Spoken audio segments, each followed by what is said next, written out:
in the chat. I'll I'll drop a link in the chat so Okay. that people can go to the chat to the cheat sheet that kind of summarizes everything. But this is always the scary part, is trying to get the right screen to show. So let's see here. Share. And let's see.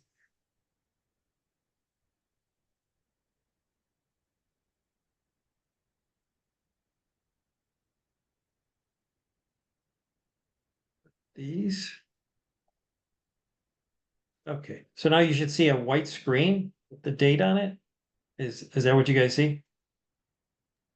Yep. Okay, perfect. Um, what do you think about that title, guys? What startups don't know about revenue generation can end them? For pretty severe title. So I'm going to try and give you three things that you need to know, about revenue generation.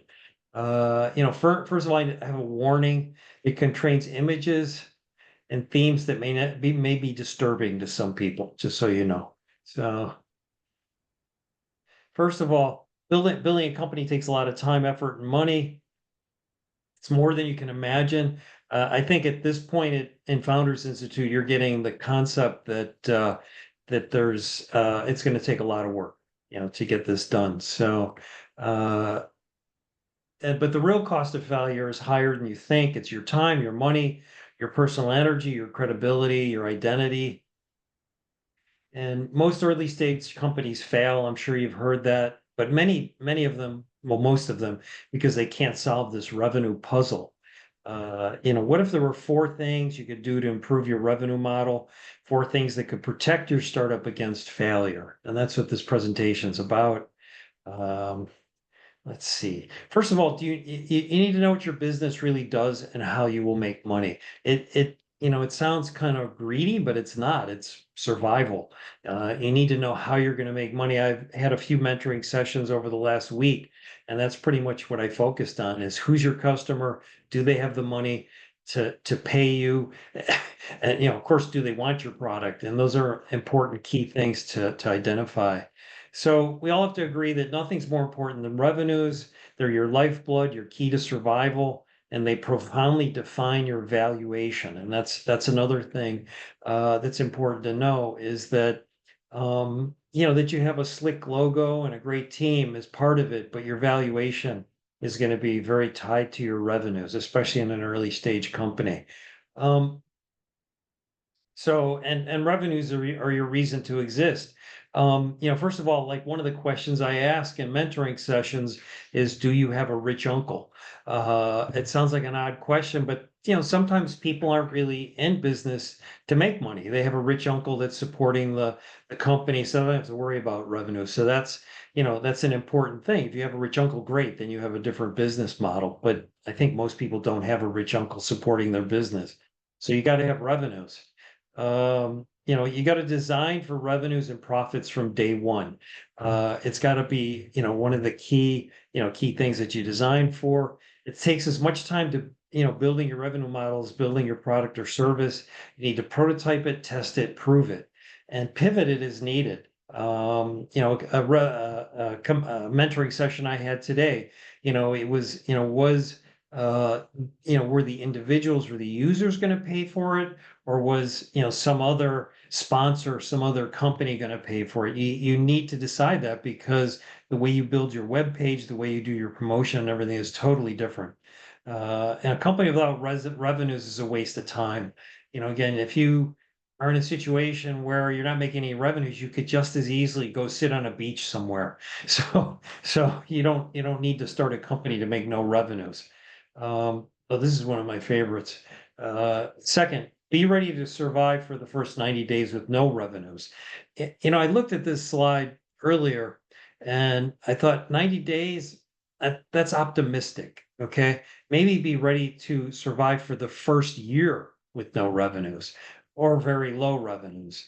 Want to minimize costs, make your vendors your partners. So, if there's something you're buying to support, instead of having to pay for your goods or whatever right away, get them to give you some extended dating, make your customers your pre-release partners, expect revenues to come in late.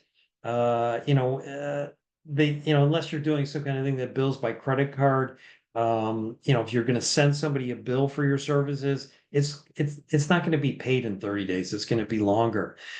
Tricky or creative accounting is not acceptable because at the end of the day, you're going to have to pay your bills. You're going to have to pay your workers, pay for your websites, whatever.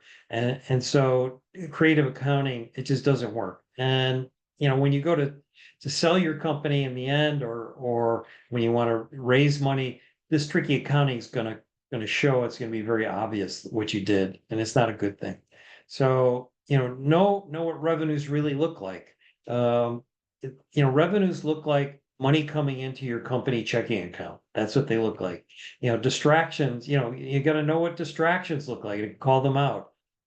Revenues without profits are a waste of valuable resources. It's best to have multiple revenue sources. This is something that might be hard, to think about, when you're just putting it together. But again, one of the guys I talked to today, they had two sides paying, so he had revenues coming from two sources. The last business I had, we had like four revenue sources, and which came out pretty good because that business I operated through the financial crisis, and we were fine because we had all these revenue sources coming in. So guaranteed revenue sources coming in. So no matter what was happening in the economy, we were going to get paid. So the multiple revenue sources, all revenues must be profitable. You need to really sharpen your pencil and say, if you're going to do something, if you're going to provide a service, you have to be able to make money at it. If you're losing whatever, $1 per user per month on whatever you're selling, you're not going to make it back on the volume. Eventually you're going to go under. So and that's not good for anybody. Fourth is get good at revenue forecasting. So forecasting is really important. Investors are going to expect this. The people working around you are going to expect this. You need to build your forecasts on solid numbers, assumption testing and proof. This thing, the funnel, I don't know if they talked to you about the funnel, but it's, the users that come into your web page, come into your service, how many stick, how many go away, how many pay, those are assumptions. You got to find a way to test those and prove them out. The reason why these forecasts are important is it's going to tell you how many how many widgets you need. The worst case is that you get more demand than you think. And you got to say, wow, wouldn't that be great? Well, it happened early in my last company. We ran a big promotion, to try to get new users in. And, all of a sudden we noticed that, we watched the numbers of signups, and all of a sudden the numbers flatlined. All of a sudden it was about 1 PM, and we were seeing numbers go up and up and up. And all of a sudden they just flatlined. And we couldn't figure out what was going on because we saw people were still hitting the page. And what happened was the promotion was more successful than we could have imagined. We needed to raise our limit that we could accept for credit cards. So once we figured that out, we called the credit card company. They bumped our limit up, and it started picking up again. Credit card companies will give you a limit, not how many charges you can take, how much money you can take in a day. It sounds odd, but they do that. So you want to react as soon as the forecast assumptions falter. And the secret is something called sandbagging, which, I don't know if you've heard about that before, but, there's two-way sandbagging. It's where when you're doing your estimates, you underestimate your revenues and you sort of overestimate your expenses, but the numbers still have to work out so that at the end of the year, when your revenues come in over what you projected, as long as it's good, you look like a hero. Okay. That's another kind of a weird rule of being a CEO is your board and your investors will love you as long as you're making the numbers. As soon as you stop making the numbers, they don't like you anymore. So it's amazing how fast that can turn. Sandbagging is a way to protect yourself against that. If you think you're going to do, X next year, make it a little less. And just as long as everything can operate at a profitable level, And when you go over that, you're in good shape. The king of sandbagging, by the way, is a little company called Microsoft. So if you look at the way that they recognize revenue, it's amazing. Like if they take in, $1 million, they'll actually only recognize 800,000 of that and leave 200,000 in like a reserve, and then they pull it out of that reserve when they need it to make their quarterly numbers. They're the kings of sandbagging. So um, so one more thing, there's always one more thing. Who is responsible for revenue generation in your company? This is an important question to ask. It's a trick question, by the way. It's a good question to ask when you're in a meeting or something. Yeah, there's three answers. One is the CEO president, two is the whole team, and three is someone needs to really own the company's revenue generation. So there's actually three answers to that. If you can get your whole team owning the revenue, you're going to be in good shape. But there's got to ultimately be one person that really owns the company's revenue generation, so that fingers aren't being pointed and stuff like that. So that's something to keep in mind. It's not just the CEO. Revenue ownership is everything. It's all about execution. That's a great slide. So I got bears chasing people and then somebody laying in bed sleeping. So this is because the secret formula is to build a company where you make money while you sleep. Okay. This is one of my three like things that I always, when I started companies, I always thought about was I wanted to make money while I slept. Because that means that like a consulting company doesn't work because you make money by the number of hours you spend. If your company is tied to the number of hours you spend, or even your staff people spend, it's going to have a hard time scaling. So, the kind of company where people can sign up for your service overnight and the revenues come in is great, where you have recurring automated revenues coming in. Those are great things, so you want to build a company where you can make money while you sleep. I don't know if I have my two other rules in here, but if I don't, I'll tell you my two other company rules. Let's see. So, oh, this is the three most important things. This is for the whole presentation. So before I give you those, I'm going to give you my three rules. I never started a company that didn't have these three components. One was you had to make money while you sleep. The other one is I like really big margins. The margin is the difference between what you can charge and what it costs you to deliver that product. I love really big margins, okay? Because that gives you room for research and development. It gives you, room to create new things. It gives you rooms to make mistakes. It gives you room to test and experiment. So big margins are important. The last business I had, about 80 cents of every dollar that hit the revenue line dropped to the profit line. So that was a huge margin.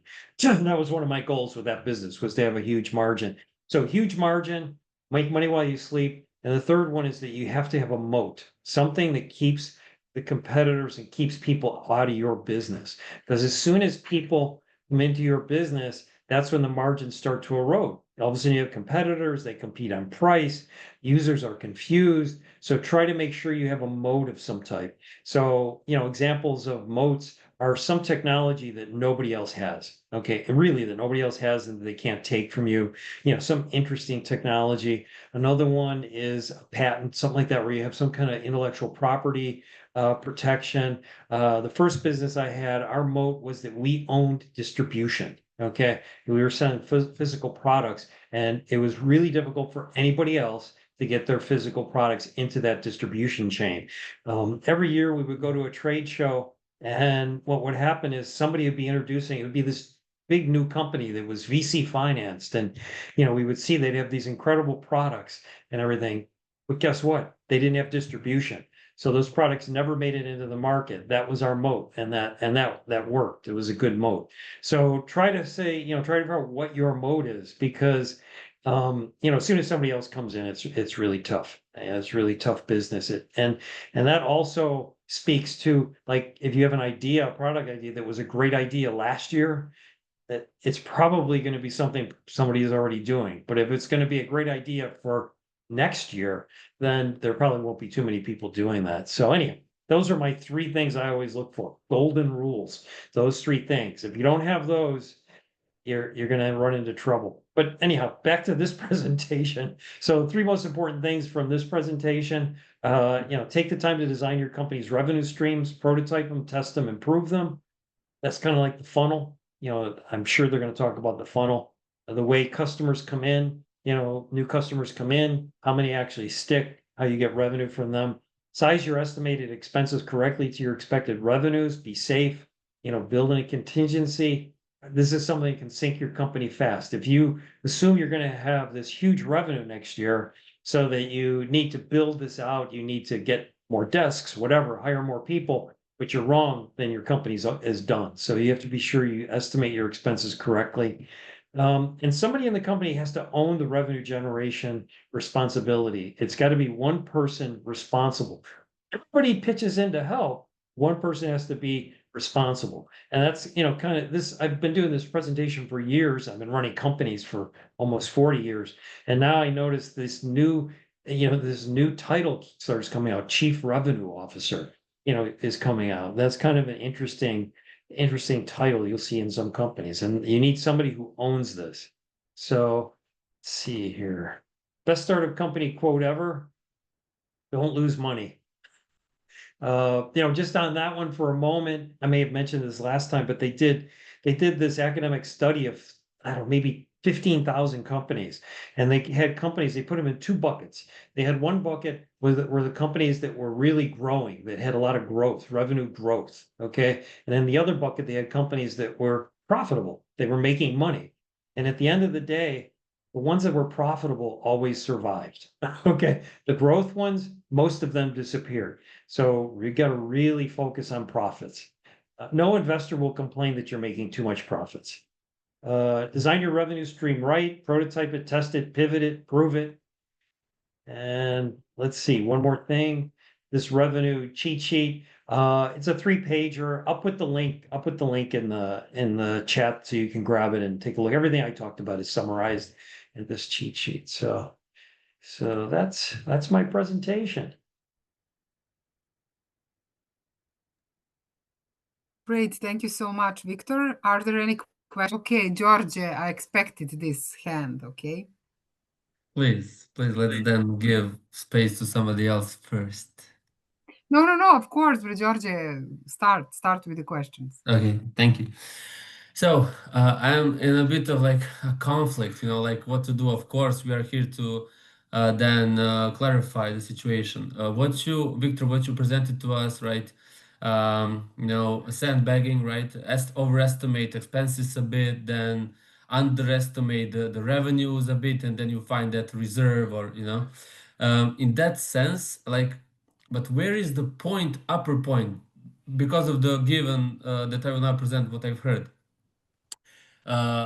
It was from YC, YC Fund and others, Anderson Horowitz. They're telling us like a huge turnoff for us as investors is when we hear like low numbers, like where you are too realistic. Like we want to see that you are driven, that you freaking believe in the idea, and then you think at least have some, at least as it can be tested as much as possible, hypothesis that you're gonna be huge. So if I don't see that, I'm getting turned off. So how to balance, this realistic forecast that you said, and where to put that number? A bit on that, please. So, couple of things. First of all, there's a book that's about this too, that people outside of the Bay Area, when you start using these Bay Area examples, it's just going to be confusing for you. The Bay Area is not this, whatever you want to call this Eastern Europe region. I studied this Eastern Europe region, by the way, and I wrote a paper about this, an academic paper about this a couple of years ago. About using these Bay Area models here is useless. Okay. It's just confusing. So I'm going to say one thing too. I just see your picture, so I don't know if that picture is accurate, but I'm going to bet you're under 40. Okay. So think about it this way. These companies that you're building now, you guys are kids, right? And the companies you're building now is just your first company. All right. Your first company that you're going to prove things. you're going to prove things on. You can't expect to, I don't know if you've ever watched American football. And these American football players, you see how big they are? I mean, they're 6'5". They weigh, 250, 300 pounds. They're huge. Okay. You can't expect to be able to play on that playing field. It's like my favorite thing would be to put some of your best soccer players on the same fields with American football players. You would be taking body parts off of the field. And that's exactly the case for you as entrepreneurs. You need to start somewhere. And this is what Founders Institute is about. This is where you're going to have your first business. Okay. And your first business might get financed from your friends and family. And this is where you're going to show them you know what you're doing. Okay. So yeah, Andreessen Horowitz, they're not going to even look at you unless you're going to project in 5 years you're doing $4 billion. Okay. So that's obviously not the spot for you.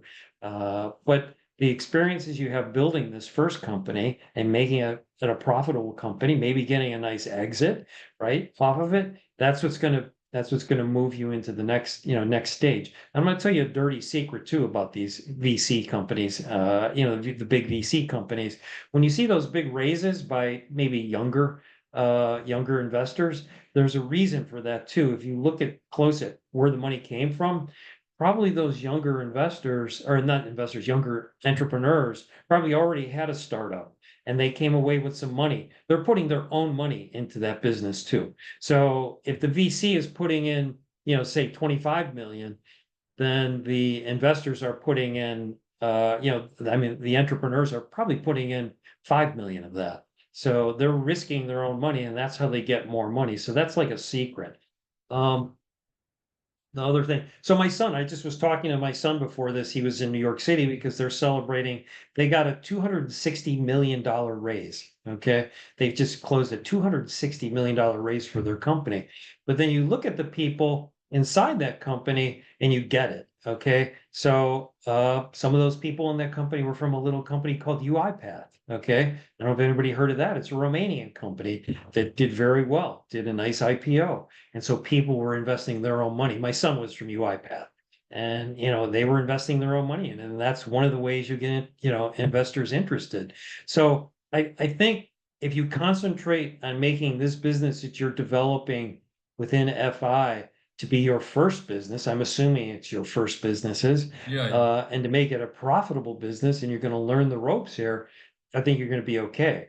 Okay. But if you think you're going to go out and pitch, I haven't seen all the pitches yet, but if you think you're going to go pitch this to a huge VC company, probably not going to happen.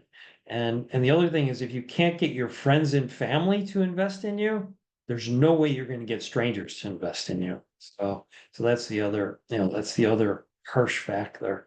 So it's Clear, yeah. I'm not delusional about Anderson Horowitz and YC, just saying like we want to demystify stuff and get some, get realistic perspective on what to expect. And then to your answer, Victor, like what would be the tiers or the environments where we access lower, not let's say classes of angel investors and so on, like who are willing to hear us out, where do we Well, find? you're early in the FI process, but that's the point is at the end, I've been through many of these cohorts. At the end, I'm not going to kid you. FI makes the best pitchers in the business. Okay. You guys will be pitching like world class by the time you're done. So, so that's the thing. And there are steps to things too. Like maybe this business gets off the ground and does okay. Well, there's other accelerators that maybe you get into YC. Maybe, there's a place called Entrepreneurs Roundtable in New York City, which is better than YC. You could get into that and you kind of step up, but you got to start somewhere and you got to, you get to learn how to start a company somewhere. And that's what this is about. So Clear, thank you. unless you have a rich uncle, then all these rules are wrong.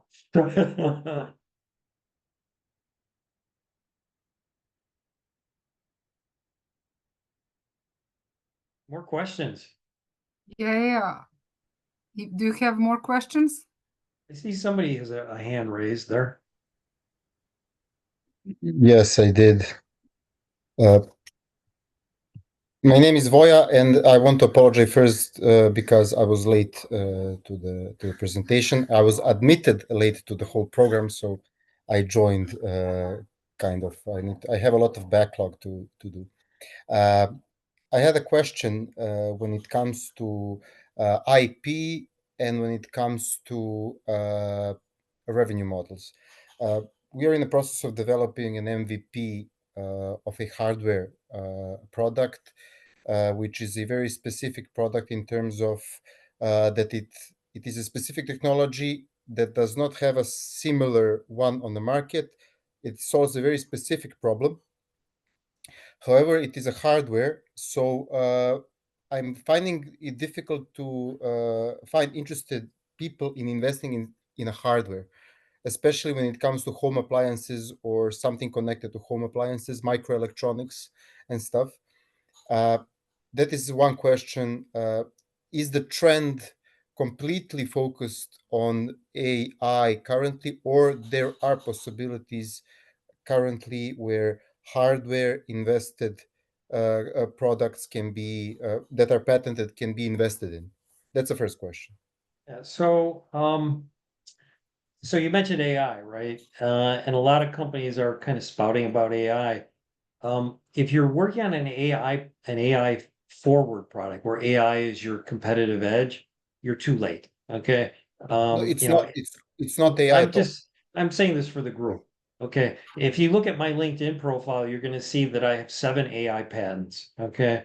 And those patents are 20 years old. That's when we were working on AI. All this technology that you're seeing, now was worked on 20 years ago. Some of it, I wrote my first AI program 40 years ago. So it was, that's how long this stuff has been around. So forget about AI, but so there's this hardware concept. Is it a consumer product or is it a B2B product? Uh, the thing is that it can be both. It is a specific product that can be used by OEMs that can use that technology, for instance, either through licensing, or it can be a developed hardware developed by contract manufacturer that we would engage and sell it B2C distribution, or maybe even directly to some manufacturers like a private label or something. So there are both ways, and that was my question when it comes to revenue. Yeah, so a hardware product is easier to patent, so that's just Yeah. a tip for you. So that helps you, but sometimes they can get around those patents. But there's a thing, I'm giving you these like terms. Hardware risk is a term. So that's what you're seeing is people are worried about hardware because it the time it takes you to develop that thing, the world can change by the time you get it developed. Whereas with software, it goes faster, it can be modified. You probably have higher margin. Remember my margin rule? Hardware may not have a high We enough very high margin. margin, very high margin. Well, until a competitor comes in. So Yeah. so that's the issue. The reason I asked is, I think that the home appliance area, toasters, coffee pots, and all that is ready to be is ready to be innovated. It's ready to be disrupted.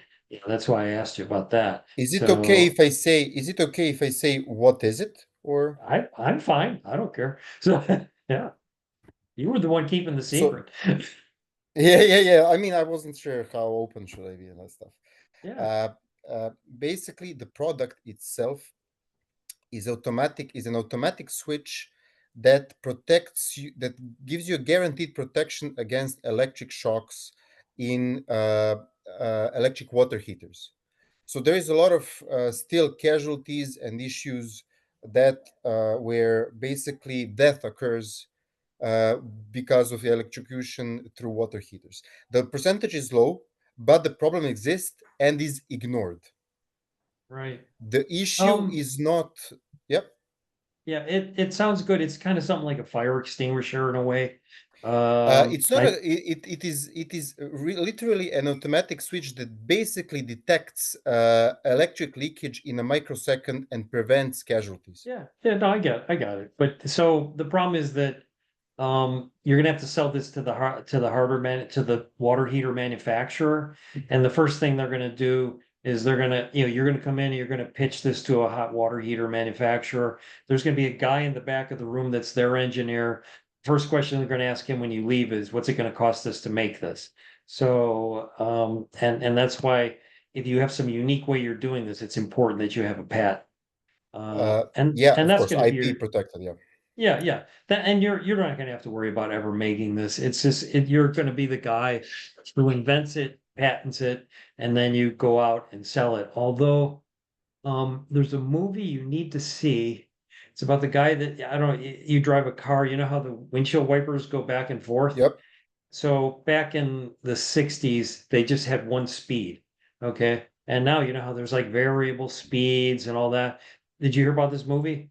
It's a movie about the guy that invented the variable speed windshield wipers. I didn't. Uh, I mean, it's a cool story, yeah, but I didn't. you need to watch that movie. So yeah, it's if you kind of Google, variable speed windshield wiper movie, you'll find it, because what happened was he thought that he was going to be protected, except he was going up against GM and Ford and all these guys, and it was not a pretty story. So but I'm not trying to dissuade you from a hardware thing, but just know that it's a hard way to go. It's a hard way to go. Uh, Yeah, I'm definitely sure because I was in a hardware business before already. And if I have experience or expertise in something, it's hardware, not software, unfortunately, in the 21st century. Yeah. Yeah, no, that's Uh, good. Right, what you said yeah. is something you need to get on a slide in your presentation. So if you have that experience and you have a prototype and you have a hot water heater as a partner already, I don't know who makes hot water heaters in your country, but somebody is making them. Then you're going to be There's in good shape. there's one thing. This product can be integrated on existing water heaters, so retrofit. It is a Yeah. separate thing that can be added to the existing where the potential, because the whole culture is turn off the water heater before taking a shower. And people, the whole culture, there is a whole Yeah. culture in the region where it says turn off the water heater. In the label of water heater it says turn off the water heater before using it. Wow. With this So where product, because yeah. 90% of 95% of people do not turn off water heater when using. Yeah, There are nobody a does. lot of issues.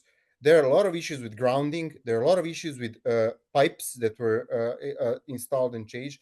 There were a lot of issues with cavity that is on the heater, and it breaks, and then the electricity can leak, and you cannot. There is no way to detect the problem. There Right. is no. It just Yeah. happens. The problem just happens, and you have only one chance for that to happen Yeah. to you. So I just So did the Google test for your company, by the way. I always try to type in like what you're doing to see we if don't. there's any We are good. not. We are not a Look, company yet. no, but I mean I typed in hot water heater electrical fault sensor. You got this business. There's nothing listed here. Okay. I There's know. no other companies doing this. So in where I'm at in Sofia, by the way, the city provides the hot water. We don't have hot water heaters. So the city provides. I don't know if it's like that in your No, country, these are but electric water heaters. Electric water yeah, heaters. yeah, So yeah, basically, yeah, 60% of yeah, the I know what market they are. uses electric water heaters. Yeah, I mean, in my home in the US, we have an electric water heater. Now I'm worried. Now you got me worried. So Do you know how many people I got worried? You cannot imagine. But for instance, if it's something that it would be like in the US, they have these like smoke detectors they put up on the ceilings, and those are a big deal. If it's something that can be easily installed by the home user, cost under it's a so hundred easy. dollars, it could be It's it could be big.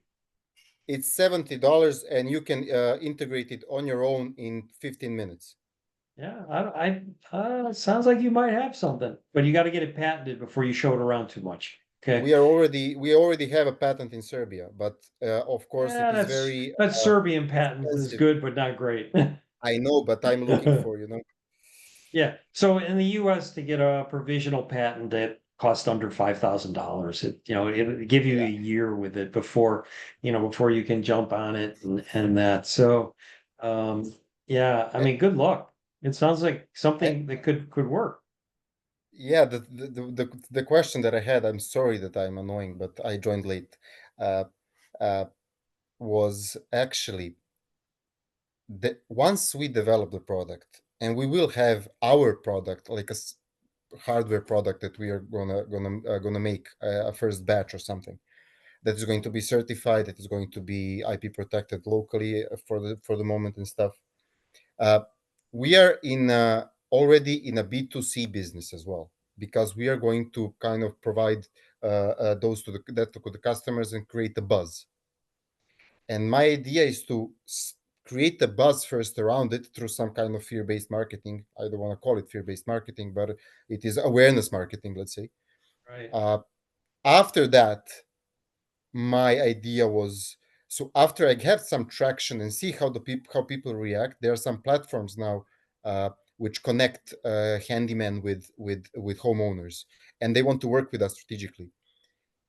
In that sense, I want to create a buzz, and after that, attack the OEMs and Yeah. see if they would Yeah. license the technology, where I would get the recurring revenue that you were mentioning, but I would not lose the B2C direct momentum Yeah. or distribution and whatever. I think you're onto something. Let's see if there's any other questions though. So, Yeah, so yeah, Voya and others, great news. Victor put office hours, so you can discuss with him during office hours everything related to your business opportunity. So if there are more questions for Victor now, it would be great to ask them, because I want to go back to Voya. No, don't worry, Voya, welcome. I will get back to you in a minute, because I want to give you the opportunity to pitch in a minute yourself and your business opportunity, just for the others to get to know you better. So are there any more questions for Victor? Yes, if we have time. Yes. So yeah, I mean, it's about the pitching, and so the topic of this presentation, Victor, how to frame this topic satisfactory to your liking, your specifically. We can talk about now in 10 seconds, if possible, then in 30, then in 1 minute, then in 2 and 3 minutes. Now, how to fine tune this of what the words that we say that would fit in those time frames, given this topic, please. I did, that was part of what my vision pitch was, my vision presentation was about last time. So I'm seeing FI events popping up now. That's great, by the way. So that people are actually signing up for the office hours. So first of all, a couple things with your pitch. The problem is there's like two mistakes that entrepreneurs make is sometimes they'll have somebody else design their pitch. And then you can tell right away when that's the case. So you can't have somebody else design your pitch, number one. And that goes for AI also. If AI is creating your pitch, when you pitch it, it's not coming from your soul. If the pitch doesn't come from your soul, if there isn't something, about it that really moves you personally, it's not going to come out in your pitch. And plus, when you get into the desert of operating your business, it's going to be difficult too, because you have to really care about it. And that's kind of one of the things I look for is, why does this person have this company? The guy with the hot water heater thing. I mean, I was waiting for him to say that, he had an aunt or a grandmother or somebody who was seriously injured by a hot water heater thing. Then it kind of all makes sense. And I think you also, if you were watching how he was talking about his product, he had a real passion for it. He was pitching, he didn't even know it, I don't think. But so I think, getting your 8 words together, 5 words are better. Making sure people you hook them with that. The idea is what you're trying to do is you're trying to get people to be interested in learning more, and you kind of string them along and being interested. And then eventually, what's going to happen is if they do decide to invest in you or go to that other level, even if you're trying to get a corporate partner, we talked about this hot water heater, trying to find a big hot water heater manufacturer to be a partner. They're going to come in and they're going to want to hear your pitch. They're going to send more people in and do their due diligence, and that's a whole different level. But if you can't get the 8 words right, if you can't get the 15-second, maybe or 30-second right. If you can't get the 1 minute right, they're not gonna make it that far. And the biggest mistake new people make is you get into too much detail, about the actual workings of the product. And the actual workings of the product is the least interesting thing. And that's why you're gonna notice whenever you do office hours with me, I don't ask you about your product, okay? Because it's the least interesting thing. I know you can do that. What you're trying to find out is what are the pain points? Who's using it? Will they pay? That kind of stuff. That's the stuff that's more important. Building a software product in 2025, I got to tell you guys, it's not the hurdle anymore.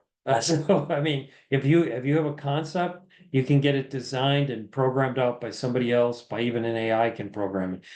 It's finding the market, finding the right market. So, and the bonus is at FI is you're going to come out of this thing being the best pitchers possible. You're going to be really good at pitching. It's going to be painful, but you're going to be good at it. So, I know, yeah. I mean, those are like general feedback for the pitch, and you were pretty like crystal clear on those.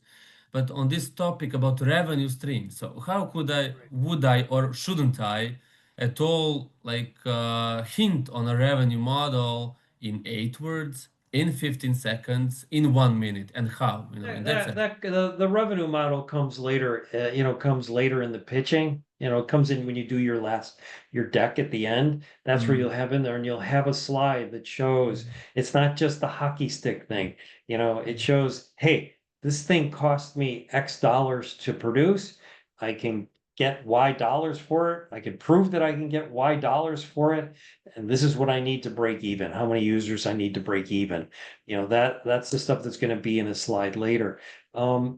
People, I mean, in your pitch that we're doing here, people have to get that there's a pain point, okay, Mm. and that you are the person to fix that pain point, and that there is money to be made in fixing that pain point. And I don't want to seem like too over money grubbing, but if you if you don't have revenue and profit, your company won't exist. So, and that's Yeah, the that's unfortunate clear. problem. That's clear. Yeah, we had 1 minute pitches, all of us, and there were like almost everybody said like I didn't hear anything about your revenue model. Would No, it be no. reasonable just to say like a monthly subscription, la, and that's enough to mention? Yeah, yeah, you want to say, basically what model you're looking at, because what they're gonna, they'll probably from your pain point, you'll know what it is.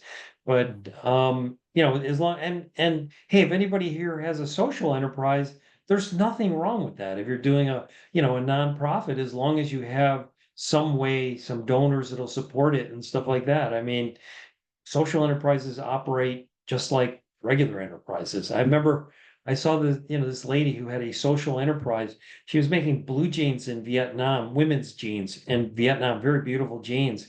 And she was selling them for like $350 a pair. So she was making money on it. But what she was doing was she was paying her workers very good wage. She was giving them housing, paying for their kids' schooling, making sure they had medical. So that's why she was a social enterprise. Clear, thank you. Good. I like the questions you guys are asking. They're good questions. Yeah. Thank you for the questions. Voyo, are you there? Yes, I'm here.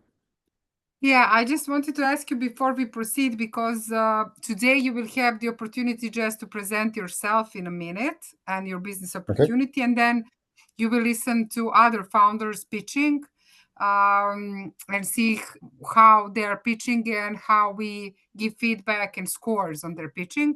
So the whole point in 1 minute is for you to present the big problem that you are resolving for your customer. What I is the think I already innovative did that. solution? Yeah, but in a minute. You So gotta you do need it to summarize faster. it. What is the business model and why you? I will not measure time today, but Uh, should I start? yes. Okay. Sorry. I thought that you were So we're doing the hot as seats now. We're doing the hot okay, seats now. okay, Yeah. great. As you heard already, there is a burning issue in the water heater market where there is not enough protection from electricity. Electricity. And what we developed is an IP protected product which protects you from electrocution in the water heater while you're using it. What we are trying to do is basically have this technology used worldwide. It is a product that can be licensed as technology through OEMs, or it can be distributed plus B2C direct to consumers through various e-commerce platforms. My name is Vojislav Pecikoza. I had a 6-year experience in a previous startup as a co-founder, where I raised $6 million previously. Unfortunately, the company did not succeed. The CEO and myself were basically leaving the company empty pocketed, and now I want to start from scratch and develop something new. Okay, well, thank you so much for your introduction. So we will not score you today. Next session, Yes. definitely. But we just wanted to get to know your business opportunity and that the other founders, learn more about you. So now we will start with the next segment with the pitches. And because I see that some of the people that I wanted to put on the hot seat are not here today. We will start with Alexandra Todorovic. Yes, hello. So what is, just a Okay, sec. can So you what hear is me? the objective? So what is the objective? We will measure time as usual. And Victor measure myself. We will give you feedback based on your pitch, and we will score you from 1 to 5. Victor, you can put automatically in the hot seat your comments. Yeah, thank you. I will measure time. Just a second, Alexandra. Mhm. Okay, you can start. A few months ago, we asked over 2,500 young people a simple question: do you feel safe when you go out? More than 80% said no. They spoke about fear, about constantly watching their drinks, and about wishing they had a way to feel in control again. I'm Alexandra, co-founder of IWFS. I want to feel safe. We're building a discrete wearable sensor in a form of a pendant that instantly detects drugs in drinks. You simply dip it into your glass, and the connected app alerts you if your drink is unsafe. What sets us apart is that we combine scientific precision with real usability, creating a product that protects without drawing attention. We're raising 300,000 euros to launch our MVP and grow a global movement for safer nights, powered by science and purpose. Okay, thank you. I just don't see you now. Wait. Tusi. Okay, Alexandra, thank you for your pitch. You had 8 seconds more. So, think about incorporating other elements that were required in 1 minute, like business model and why you. But I would let Victor give you, the first feedback.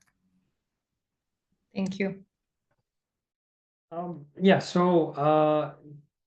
So part of the feedback process, by the way, is that you don't answer the questions. You just take notes. So I'm not challenging you. So you can hear more feedback if you just kind of take it. So one thing is, I hope you have an MVP that works. Second thing is, I mentioned that hardware risk before. You have hardware risk. The third thing is that it's really got to work. Okay. Things like in this area, because of this crazy lady with the blood test stuff, has really, tainted the way people look at hardware. But I think this is something I haven't heard before. I know it's an issue. I have a daughter who's 30 years old, so I know it's an issue out there. I'm not sure how much people will pay, for it. So you need to, find out, will they pay for it?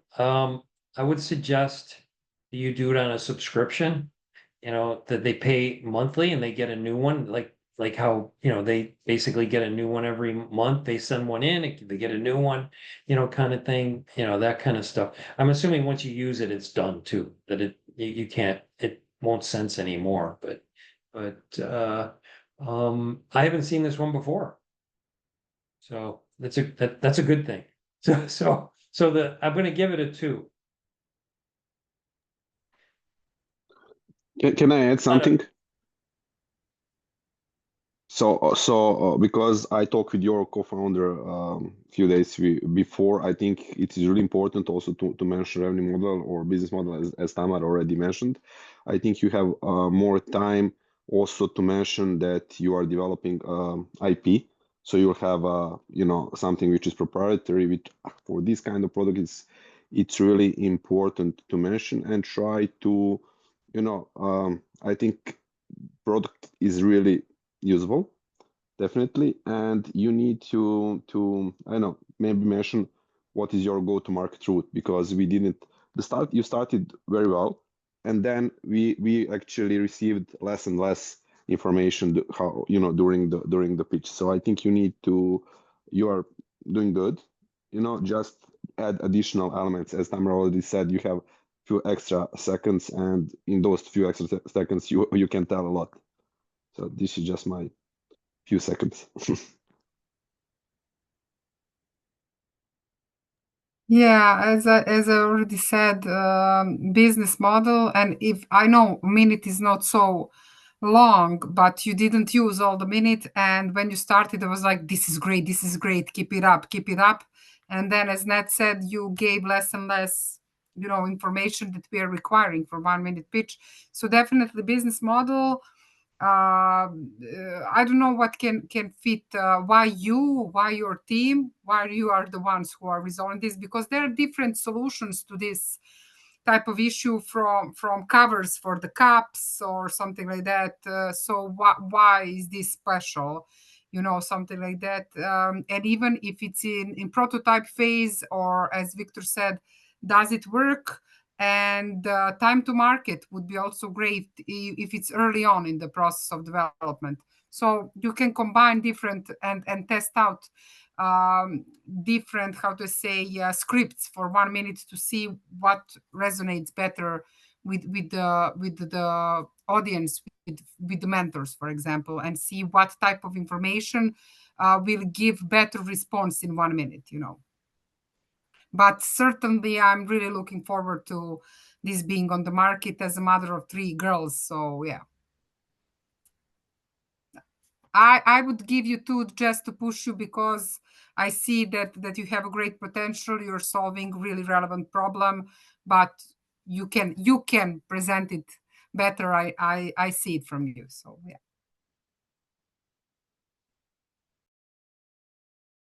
Okay, the next one is Alexander Stojanovic.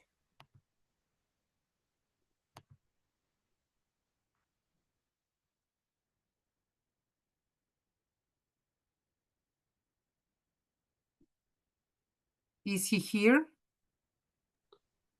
Skip him for now. Preskoči ga za sada.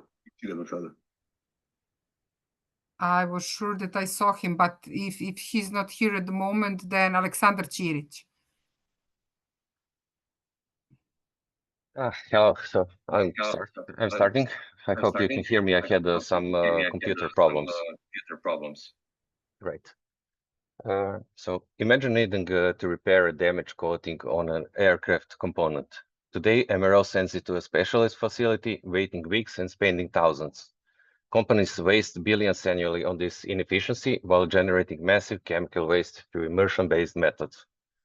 We'll solve this. E-Coat revolutionizes aerospace maintenance by offering a compact, portable electrochemical coating devices that enables MRO teams to safely and efficiently repair barrier coatings on site, drastically reducing downtime costs and logical challenges with no current competitors. The device is patented, awarded, and with a letter of interest from the French Aerospace Institute. The team comes from the Vinci Institute and University of Belgrade, with decades of experience in coating research. We are looking for partnerships and companies that will take on the manufacturing of the device while we focus on further R&D, and we ask for further funds for that R&D. Okay, thank you, Alexander. You also had 3 seconds more, but I think that depends on the pace. So you couldn't fit any more information at this Great. point, but let's hear Victor and his feedback first. Yeah, I mean, the first thing is that you were reading it and the words were great, but don't read your pitch. If you have a script, that's fine, but throw the script away and act like you're talking to a friend or your mother or whatever, and just tell the story. Because I mean, it's an awesome, sounds like an awesome product. I think you pitched this once before. We talked about this at some point. But don't read it. That's just a total no-no. So the other thing was competitors. You may have mentioned something about competitors, but talk about how they're doing this now and stuff like that. Who the competitors might be. And you said something about it came out of a university. I remember you talked about this before. Not something for your pitch, but something you're going to get asked later is you need to make sure you have what's called clean title. Okay, so that it's not some IP that maybe was in the university that they haven't totally turned over to you. You got to make sure you have it really signed, sealed, and delivered. Unfortunately, this happened with me when I invested in a company. It turned out that they didn't have clean title to something that was patented. They had worked for another big company and they had what was called an invention assignment agreement while they're working for that company. And so I had to go in and get the clean title for them. That was, difficult and awkward, but it had to be done.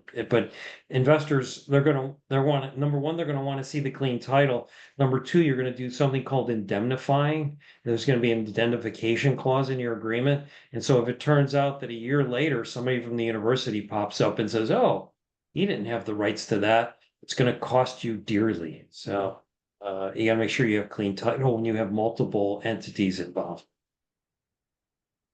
Thank you. Score. Gosh, I got to give you a 1.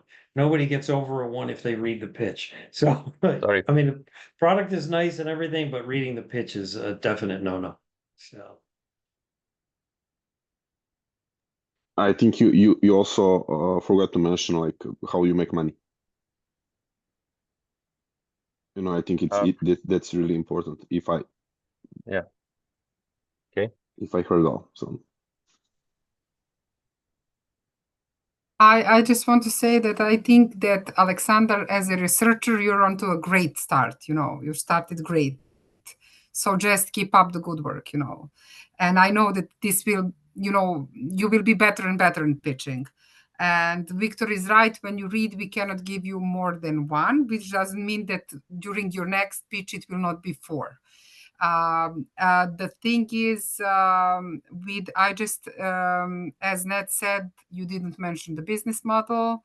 It's great that you mentioned the experience in research, but it's less relevant that you mention which university at this point or, something like that, because you only have a minute.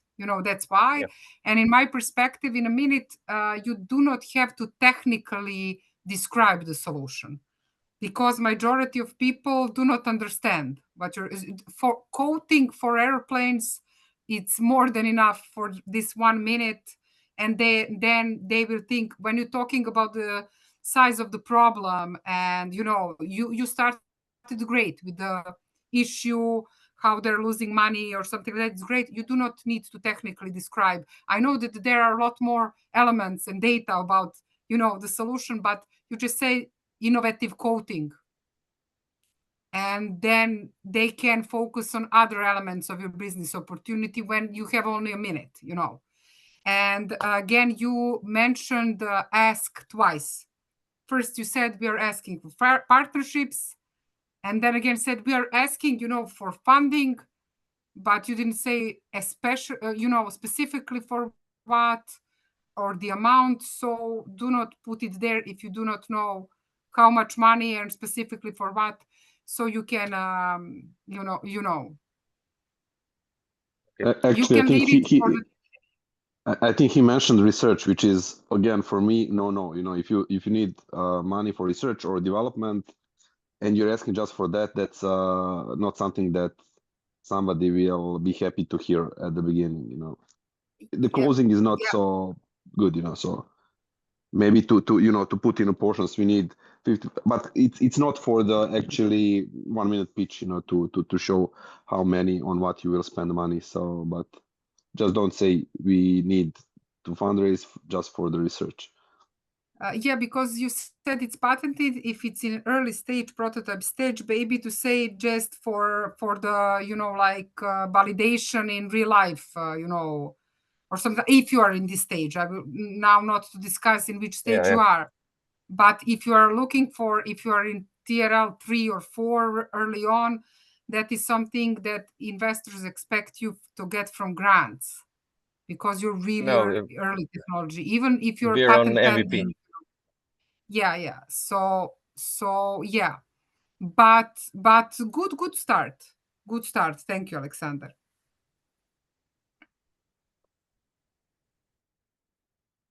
I always have a soft spot for researchers. For rest of you who are not researchers, I do not have. So joking. Let's go to, is Alexander Stojanovic there or not? Because I saw him at the beginning, I was sure. He was there, Stanislav, but he's not now. yeah, Stanislav Oz should be pitching today, but Oh, yeah, I for him, it's my colleagues and colleague and friend, and we pick up our product together. yeah, so tell him that he needs to be present during the next session, definitely, to pitch, because without those scores, he cannot proceed. Yeah, you know. I know that you pitched the last time, so we will not ask you. Maybe someone wants to volunteer to pitch today again. If about me, I already have a presentation. Well, this is 1 minute without the presentation, but because you pitched, as I recall, last time. But I have a good Yeah. presentation. Okay, no problem. It will be a speech. So, do you want to pitch? Yeah, sure. But it Oh. pitch without revenue model, but my presentation already with revenue model. Okay, you have 1 minute without presentation. You can go whenever you want. Okay, I'm ready. Yeah. I can start, yeah? Yeah. Hi everyone, we are building expert-made AI, an intelligent real-time assistant that helps developers, managers, and HR professionals perform better during interview, meetings, exam, or code session. Unlike typical AI chat tools or preparation platforms, expert-made AI listens to the context and provides live, explainable hints, so people understand each other faster and make smarter decisions in real time. Now is the right moment as companies adopt AI rapidly. They still struggle with communication barriers between technical and non-technical roles. We are looking for strategic investors and making marketing mentors to help us scale to 10,000 beta users in the next 12 months and become the go-to AI pilot for real-time communication and learning. Thank you. Thank you for your time. Okay, you have 2 or 3 seconds more. Victor, do you want to start? You know, again, it was actually too much information for me. I wanted to hear a story. You were reading the pitch, so I'll give you, a 1 on that. This made me think about another Founders Institute group I was working with a couple of years ago, where we kept getting pitches like this that were like the person was extremely competent and smart, but the guy just couldn't pitch, and he couldn't tell the story in a conversational way. And so I'm in a mentoring session with him, and his partner's with him, who happens to be his wife, is his partner, and she's starting to talk about the product, and she's got the emotion, and she's got, and I said, she needs to pitch the product, not you. So think about that. Is there somebody else in your organization at some point that should be pitching this instead of you? I mean, it's a hard decision, but it's something you might have to do. Too much information. I want to hear a story. Don't read the pitch. And one. Thanks. Thank you. Okay, from my part, you started with the solution and you spend a lot of time. I know minute is not a lot of time, but from the minute, more time was spent on the solution than to describing a problem and why should we care, and persuading us that there is a market, that people will pay for it. So I didn't understand. So I didn't understand the size or importance of the problem, so that people will be motivated to buy the solution. So I know it's AI Yeah. solution and people need it, but do they really need it so they will pay for it, or do you just they could use it, but it's not necessary? There is a big difference, So, okay. And also, I know that none of us here are native speakers in English. And when we're trying to explain something in really, short amount of time, and especially if there is some technical wording, tongue twisters that we do not, cannot convey. Oftentimes we do not convey the message as we should. But if this is a minute, you need to practice this. There are a lot of, and I can send it to you during the next sessions, or I can send it to you via email. There are a lot of, exercises for articulation. So you do not have the problem with vocabulary, but just articulating specific words can make you winner or loser when you're persuading someone in 1 minute that they should give you more time. And this is advice for everyone. So I will, during some of the next sessions, I will share in the chat, some exercises for articulation, because this is really, really important stuff. So Stanislav, good effort. Okay, just say hi to Oz and remind him to be present at the next session to pitch. Okay, thank you. Okay, now, because it's almost 7:30, I will just share my screen with the last part or segment of our, just a sec, of our session for today. By the way, one question. For who we need to share a presentation, strategic planning. Now is that part. I will show it to you. Do you see it? Yeah. So as you all know, you had the assignment for today to create strategy presentations. So 3 slides. The first slide should include your 1-sentence pitch. The second slide, your 3 revenue models. And third slide, the steps to revenue. So for your 3 revenue model slide, you should order the top 3 revenue models that you believe will be the most applicable to your business. And next to each revenue model, outline the biggest challenge, regarding pursuing this model. On the steps to revenue slide, you should have outlined the steps required to receive revenue for each of the 3 revenue models you have chosen, and noting any of the steps that you believe will be challenging.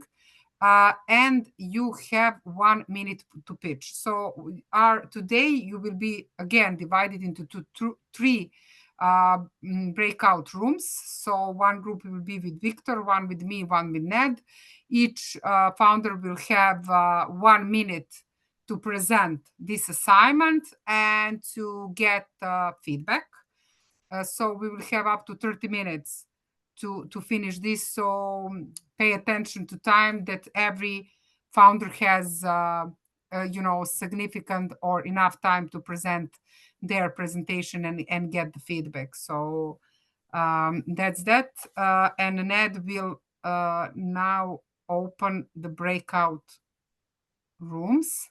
Ned? Just a sec to see what's going on. Just a sec. I just opened it.